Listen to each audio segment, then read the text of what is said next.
Have you ever bought something you couldn't afford? A phone on a 24-month plan? A car on finance? A holiday on the credit card you'd pay off next month? Be honest. You have. Almost everyone has.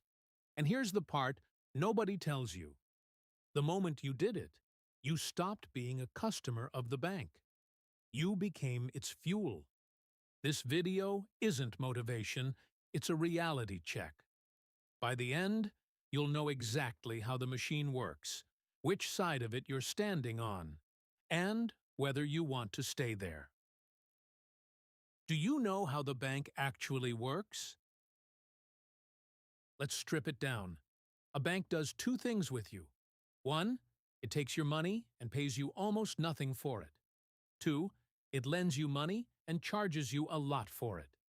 That gap between the two is the entire business. That's it. Your savings sit in an account earning next to nothing while inflation quietly eats them. Meanwhile, the bank takes those exact deposits, lends them back out, and charges a mortgage rate, a car loan rate, a credit card rate. On a credit card that's often 18 to 27% a year. You give them your money for almost free, and they rent it back to you and to your neighbor at a fortune. That spread is why banks are some of the most profitable businesses on earth. Last year alone, U.S. banks made record profits, hundreds of billions, and the single biggest driver was exactly this: the gap between what they pay you and what they charge you. You are not the client. You are the product. Now here's the part that actually decides your position. There are two kinds of debt, and almost nobody is taught the difference. Most people think all debt is bad. They're wrong, and the rich know exactly why. Bad debt is debt you use to buy a liability. A liability is anything that takes money out of your pocket every month and gives you nothing back. A financed car that loses value the second you drive it. The newest phone. Clothes. A bigger TV. A holiday you put on a card. These don't pay you. They drain you. And you pay interest on top of the draining. On the other hand, good debt is debt you use to buy an asset. An asset is anything that puts money into your pocket. A property that pays rent. A business that makes profit. Equipment that earns. Money that goes to work and comes back with friends. When you borrow for an asset, the asset pays the loan, and then keeps paying you after the loan is gone. So at the end of the day, debt is the same tool, but with two completely opposite outcomes. One makes you poorer every single month. The other makes you richer. The difference isn't the debt. The difference is what you pointed at. The downward spiral. Here's how the spiral starts, and it's almost invisible. You buy a liability on credit most likely for the dopamine hit and the instant gratification it brings, rather than you actually need it. Let's be honest. Now you owe a monthly payment. That payment eats your income, so there's less left at the end of the month. So the next thing you want? You finance that too. More payments. Less left. Repeat. Pretty soon, you're not working for yourself anymore. You're working for the payments. Your salary lands, and it's already spoken for. Gone to 4 different companies before you touch it. You run faster, you earn more, and somehow there's still nothing left. Sound familiar? That's the trap, not poverty. The spiral. And the bank doesn't need you to be reckless. It just needs you to keep buying liabilities on credit. Quietly, politely, forever. You volunteer. Every single month. You are the battery. So let's say it plainly. When you borrow to consume, you become a battery.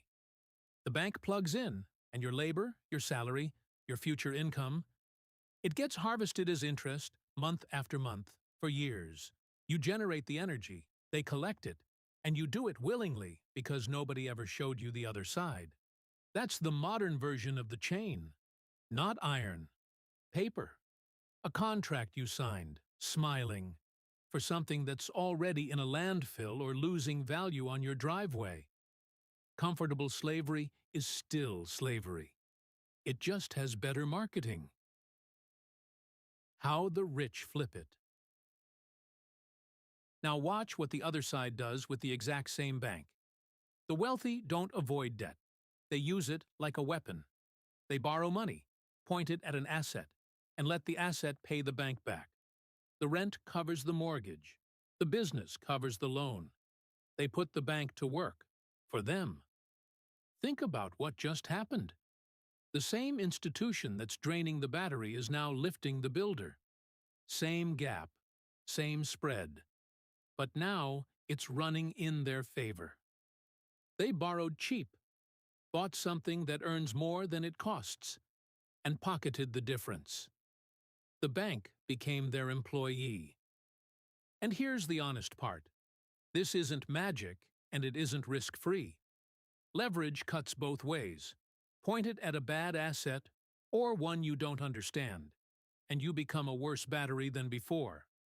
The skill isn't borrowing. The skill is knowing what's actually an asset and being brutally honest about what's just a liability you've told yourself a story about. So here is the real question. Would you like to break the cycle? If you've watched this far and recognized yourself, if you're a battery right now, the only real question is, do you want to stay one? Because breaking the cycle isn't complicated. It's just uncomfortable at first. Step 1. Stop financing liabilities.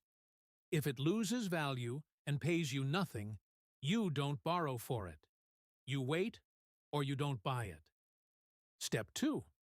Attack the bad debt you already have. The card, the consumer loan, kill it. That's not losing money. That's unplugging yourself. Every payment you stop is energy back in your own hands. Step 3. Only borrow when the thing you're buying pays for itself, and then some. And until you can do that confidently, the move is simple. Spend less than you earn, kill the drains, and put the difference to work instead of letting it sit, being eaten. Boring. Unsexy. It's how every builder started. You don't need permission, and you don't need to be rich to start. You need to stop volunteering. The bank isn't evil. It's just doing its job. The question is whether you keep doing its job for it. So, battery or builder? You already know which one you've been. The good news is you get to choose what you are from here. This is the school of common sense. If this hit a nerve, that's the point. Subscribe, and let's keep telling the truths nobody else will.